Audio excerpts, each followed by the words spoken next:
আজকে আমরা এসেছি পুরনো দিল্লির অনেক বড় একটা মলে। ওখানে গিয়ে মনে হচ্ছে আমি কোনো মলে না, আমি কোনো রাজপ্রাসাদে আছি। এত সুন্দর সুন্দর কালেকশন, এত সুন্দর সুন্দর জিনিস, যেতে আমার চোখ পুরো ঝালাপালা কয়েক সেকেন্ডের জন্য মনে হয়েছে। আর আমরা গেছিলাম আমাদের দোকানের জন্য কিছু জিনিস কিনতে।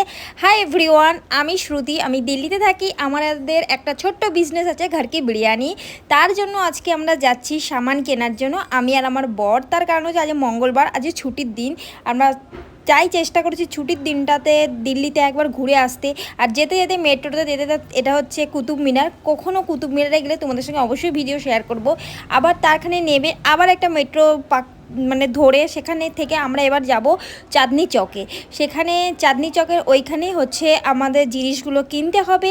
আমি আর আমার বর গেছিলাম, আমাদের সঙ্গে আর কেউ ছিল না। আমরা ভাবলাম সেই দিন একটুখানি ঘুরে নেব। আর এতটা গরম ছিল, এখন তো বৃষ্টি হচ্ছে দিল্লিতে, তখন এতটা গরম ছিল যে মানে থাকার মতন না। আর মেট্রো থেকে বেরিয়ে তো অসম্ভব আরও বেশি গরম লাগছিল। তারপরে আমরা চলে এসেছি আমাদের যেখানে যাওয়ার মেন কাজ, দোকানে। এইখানে আমরা ইউটিউব ব্লগ দেখে গেছিলাম। এখানে সব রকমের জিনিস, মানে বিরিয়ানি বানানোর জন্য যা যা দরকার সব কিছু পাওয়া যাচ্ছিলো অনেক কম দামে। মানে ওইখান থেকেই মালগুলো এখানে এনে, আমরা যেখানে থাকি গুরগাঁওতে, এখানে বিক্রি করে। তো এখানে তো ওরা লাভ রেখেই বিক্রি করবে সেম জিনিসটা। তাই জন্য আমরা চেষ্টা করেছি, আমরা যখন অনেকগুলো আমার বর দেখে নিচ্ছিল কোনটা ঠিক হবে। আমরা চাইছিলাম যাতে কোনো কিছু আমাদের যে বিরিয়ানি কখনো লেগে না যায়। ওদের 2-3টে স্টোর আছে, সেখানে আমাদের সব কিছু ঘোরাচ্ছে। আর এখানে অনেক বড় বড় হাঁড়ি ছিল, মানে এত বড় বড় হাঁড়িতে মানে ব্যবসা করতে গেলে অনেক দিন সময় লাগবে। আমাদের তো এখনও অত বড় হয়নি। ওদের দোকানটা ছিল মানে একটু ওপরে, মানে দুতলার মতন। আমার বর তাই ওপরে যা যা জিনিস লাগবে উনিই বলেছে, সেগুলো আমার বর দেখে নিচ্ছিল। যা যা জিনিস আমাদের রাতের দোকানের জন্য কী কী জিনিস লাগবে, থালা প্লেট, ফটো তোলার জন্য যা যা লাগবে। তারপরে ফাইনালি আমাদের কটা সামান হয়েছে, কটা নয় মানে আরও হয়েছে। এগুলো আমরা রেখেছি সাইড করে। তারপরে আমরা দেখতে গেছিলাম মানে দোকানে বানানোর জন্য উনুন, মানে চুলা যাই হোক। তো সেখানে আমরা গিয়ে আমরা যে চুলাটা পছন্দ হয়েছিল আমরা সেটা অ্যাড করেছিলাম, মানে 2টো চুলা ছিল, তার সঙ্গে আমরা আরেকটা অ্যাড করে ওদেরকে দিয়েছিলাম। আর ওদেরকে বলে এসেছিলাম যে র্যাপিড পোর্টার করে আমাদের লোকেশনে পাঠিয়ে দিতে। সেখান থেকে আমরা বেরিয়ে টোটো ধরে আমরা বেরিয়ে গেছি একটা মানে চাঁদনি চক, যেখানে মূল মার্কেট, যেখানে লেহেঙ্গা সব জিনিসপত্র হয়।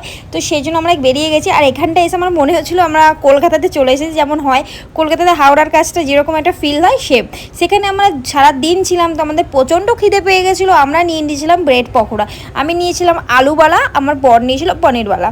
তো আমরা দুজনে মিলে খেয়ে দিয়ে তারপরে আমরা বার্গার কিং খুঁজছিলাম, কিন্তু আমরা পাইনি। আমরা এখানে লেহেঙ্গাগুলো সত্যি বলতে এত সুন্দর লেহেঙ্গা, প্রচুর কম দাম, মানে বেশি দাম নয়, 5,000 6,000 এরকম, 1900 এরকমও ছিল লেহেঙ্গা। সেখানে আমি একটা ক্লিপ কিনেছি, এখানে বিক্রি হচ্ছিলো এই ক্লিপগুলো, আমি মিশোতে দেখেছি একটা 50 টাকা করে, কিন্তু এখানে 4টে না 5টা ক্লিপ 50 টাকায় দিচ্ছিলো। তো আমি ফাইনালি ক্লিপ নিয়ে আমাকে একটু দেখি না, দেখো এখানে তুমি যাই নেবে 50 টাকা, মানে 3টে ক্লিপ ছিল 50 টাকা, 4টে ক্লিপ 50 টাকা। তারপরে আমরা গেছিলাম একটা বড় মলে, ওই সাইডেই ছিল। আর এই মলে গিয়ে আমার কয়েক সেকেন্ডের জন্য মনে হয়েছে আমি কোনো রাজপ্রাসাদে চলি। এত নিট ক্লিন, এত সুন্দর, মানে জাস্ট অসাধারণ। আমার খুব ভালো লেগেছিলো মলটায় গিয়ে। আমরা তো এখানে মল থেকে কিছু কিনে নিই, কিন্তু আমরা যার জন্য গেছিলাম আমাদের কাছে অতটা সময়ও ছিল না, পুরো দিন হয়ে গেছিলো আর হয়ে গেছিলো রাত। তারপরে আমরা ঘোরার পর আমার একটা বরের বন্ধুর বাড়িতে, তাদের সঙ্গে দেখা করে আমরা সিধা চলে আসি বাড়িতে। তো এইখানে দেখো শ্যুজগুলো, এরা সব বাইরের দিকে সব কিছু সাজিয়ে রেখেছিল। আর আমরা এখন মেট্রো করে, এখন রাত বাজে, তখন মোটামুটি বাজিল 10:30 11টা, 12টার মতো লাস্ট মেট্রো। তো চলো টাটা। আমার ভিডিও যদি ভালো লাগে অবশ্যই তোমরা